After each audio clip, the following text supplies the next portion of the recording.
अभी इंदिरा जी कह रहे थे पटेल साहब के ऊपर आपके विराटनगर का ही नहीं पूरे जिले की जिम्मेदारी है और पटेल साहब इसको निभाने की आवश्यकता है।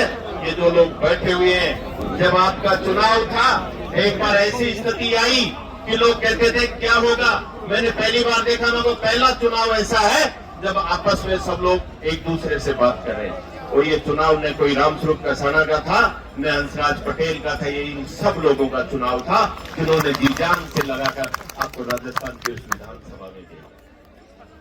साथियों, हम तो इतना जरूर कहना चाहते हैं कि ये किसान कौम ये लड़ना जानते हैं।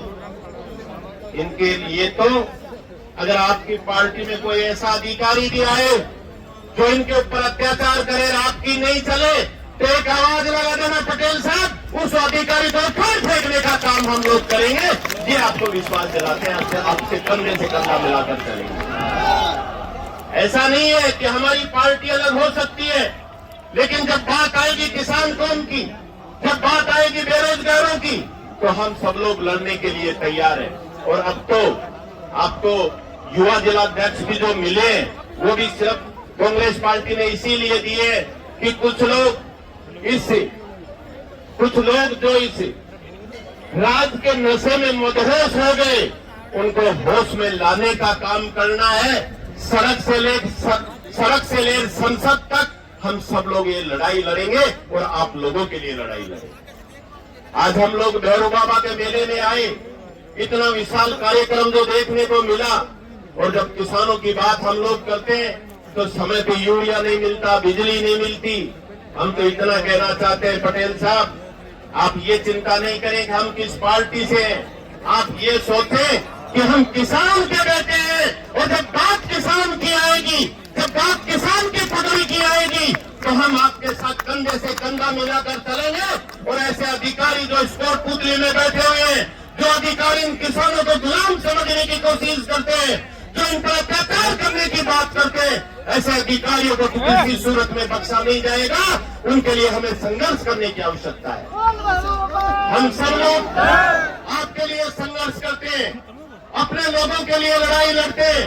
नेता का काम ये नहीं होता कि वो खेत में जाकर पानी दे, लेकिन नेता का काम ये होता है जब किसान खेत में दुखी हो तो घर में जाकर एसी में नहीं सोए, उस किसान के लिए संघर्ष करे, उन अधिकारियों को लताड़ लगाए ताकि उनको कह सके।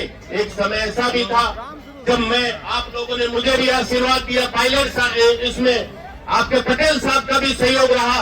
जब मैं राजस्थान की विधानसभा में गया और जब मैं गांव में आता था तो लोग कहते थे डीपी नहीं मिलती। मैंने कहा भाई डीपी दो, बोले डीपी तो दे, खम्भे नहीं है, मगर जाट नहीं थे हमारे, हम लगा देंगे जाटने हमारे, डीपी देने को काम करो। किसान के ऊपर हम सब लोग जब तक, क्योंकि जो कोटपुतली क्षेत्र है वो एक ऐसा क्षेत्र है, पहले हरियाणा से लगता हुआ क्षेत्र था, और जो लगते हुए होने के कारण पानी काफी ऊंचाई पे था। हमारे लोग क्या करते थे कि भाई बिजली के कौन हाथ लगाओगे, हाथ लगाएंगे मर नहीं जाओ। अपने एक पीपी उठाया, हरियाणा में गया, सस्ता डीजल मिले जो मैं डालता, दिन में जोड़ लेता। समस्या वहां हुई जब प्रकृति जो इतनी अच्छी बरसात होती थी, जब बरसातें कम होने लगी, प्रकृति के साथ पानी भी जब 300 फुट जाने लगा। आज अगर बिजली नहीं आई तो सही मायने में मैं आप लोगों को बताना चाहूंगा अध्यक्ष जी कि हमारे यहाँ आए हुए रिश्तेदार को पानी पिलाने की बात छोड़ो, छाछ भी तब होती है जब बिजली आ जाती है, वरना छाछ भी नहीं हो पाती। हम अपने एक पटेल जी, पहले भी मैंने कहा था, आज भी कहना चाहूंगा, आज हमारे अध्यक्ष जी भी आए हुए हैं, मैं एक बात और कहना चाहूंगा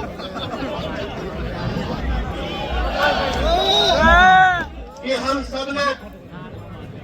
सब लोग आपके साथ हैं। ऐसी कोई बात नहीं है, जब भी कोई बात होगी, चाहे पार्टी अलग अलग हो सकती है, हम हमारा मत अलग दे सकते हैं, लेकिन मन अलग नहीं है हमारा। हम सब लोग मिली हुई हैं। हमारे यहाँ जो स्मार्ट मीटर के नाम लोगों को लूटा जा रहा है, लोगों के ऊपर मनमानी तरीके से कार्रवाई की जा रही है, लोगों को गुमराह किया जा रहा है। रात को आकर जो हम मीटर लगाने का काम कर रहे हैं, आप अपनी सरकार को चेतावनी दीजिए, या तो मीटर लगाना बंद करें, मैं इनको ढूंढ के मारेंगे, और खुद चाहे आप हमें थाने में बंद करा देना। हमारी किसान कौम की बात आएगी तो उसके लिए लड़ने के लिए तैयार है। आपने पहले भी कहा था और आज भी कहना चाहूंगा, किसान भाइयों घबराने की आवश्यकता नहीं है। हम लोग मजबूती के साथ आपके साथ लड़ेंगे।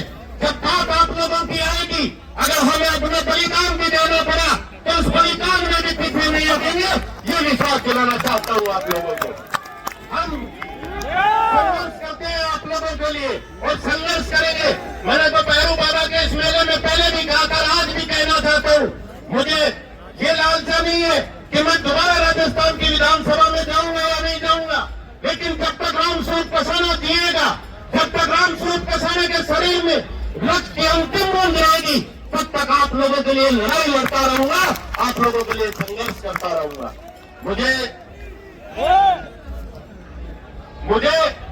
जो आपने प्यार और सम्मान दिया, मैं कई बार जाता हूँ, देखता हूँ लोगों का जो प्यार। आज छोटे छोटे बच्चे भी जब गांव में जाता हूँ, चाहे वो 3 साल के हो 4 साल के, तब ये मिलते हैं कि किसान आ गया, मुझे तो वही खुशी हो जाती है कि आप लोगों ने जो मुझे इतना प्यार दिया है, जो इतना सम्मान दिया है, ये 2-2 जन्म लेने के बाद में नहीं मिल पाता, लेकिन आपका जो प्यार मुझे इतना मिला है, सम्मान मुझे इतना मिला है, मैं समझता हूं कि हो सकता है इस जन्म में तो ऐसे कोई काम किए नहीं, लेकिन पिछले जन्म में जरूर कोई काम किए थे, जिसकी वजह से आप सब लोग सर आंखों पर बिठाकर तो प्यार और सम्मान मुझे देते हो।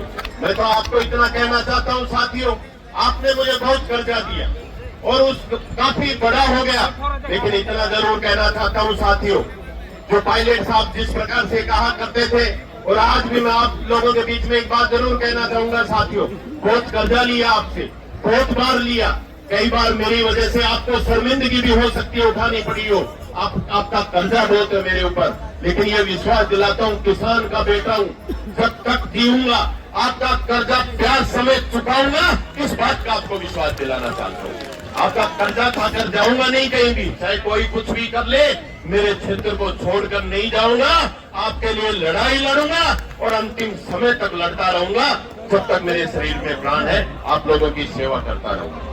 साथियों, हम सब लोग आपके लिए तैयारी कर रहे हैं। मैं तो इतना जरूर कहना चाहता हूँ, कुछ लोग जिस प्रकार से कहा करते थे कि 15 लाख रुपए आएंगे, बटन दबेगा, अब 15 लाख तो नहीं आए, लेकिन हमारे जो भाई बहनों की जो स्थिति है, चाहे केंद्र में हो चाहे राज्य में हो, कहीं पर्ची की सरकार है, कहीं गर्ची की सरकार है, जो किसान की बात नहीं कर सकते, जो युवाओं की बात नहीं कर सकते। अरे उस कुर्सी पर बैठने का भी क्या मतलब, जहां आप किसी का भला नहीं कर सकते, जहां आप लोगों के लिए लड़ाई नहीं लड़ सकते, जहां आप लोगों के लिए बोल नहीं सकते। मैं तो अपने आप में सौभाग्य मानता हूं कि मैं उस पायलट साहब का सैनिक हूं, जो लोगों के लिए लड़ाई लड़ता है, लोगों के लिए दिन रात जागता है और जगाने का काम करता है। मैं तो आप सबको भी धन्यवाद देना चाहूंगा कि हम सब लोग ऐसे व्यक्ति के साथ लगे हुए हैं, जो लोगों के लिए इस देश में लड़ाई लड़ रहा है, इस कौम को जगाने का काम कर रहा है, इस किसान कौम के लिए लड़ाई लड़ रहा है। और उसने कहा कि किसान का बेटा भी वो लड़ाई लड़ सकता है, जो ये लोग बूथों के कमरों में बैठकर नहीं लड़ सकते, हम सड़कों पर भी वो लड़ाई लड़ सकते हैं। हम हर जगह लड़ाई लड़ेंगे। जिस प्रकार से इस सरकार ने पिछले 2.5 साल के अंदर हमारे जो बच्चे पढ़ते थे उनकी छात्रवृत्ति तक नहीं दी, ऐसी गूंगी बहरी सरकार को जगाने का काम भी हम लोग करेंगे। हम वो काम करेंगे जिससे इस सरकार की नींद खोल पाए, इस सरकार को जगाने का काम करें। इस सरकार में पहली बार देखने को मिला कि हम कहीं भी चले गए, पहली बार देखने को मिला कि यहाँ पर अधिकारी आते और अधिकारी बैठकर जिस प्रकार का गुंडा तांडव जनता के साथ करते, में शर्म आनी चाहिए ऐसे अधिकारियों को कि रिश्वत के अलावा कोई काम नहीं करते, रिश्वत के अलावा कोई बात नहीं करते। धिक्कार ऐसे अधिकारियों के जो लोग सेवा करने के लिए लोगों के लिए आते थे, और आज अपने आप में वो कहीं ये नहीं समझ बैठे कि हमें कोई बोलने वाला नहीं। अरे हमें तो थी कि मैं वो पटेल बाबू बैठे थे दिन कार बने वो सारा घेर दे दो, आप सबको मेरी ओर से बहुत बहुत धन्यवाद। जय जवान, जय किसान, जय पायलट। न झुकेंगे न रुकेंगे, जहां सच छुपाया जाएगा वहीं से उठेगी ये आवाज। सच पत्रिका न्यूज, सबसे तेज, सच और सटीक खबरें।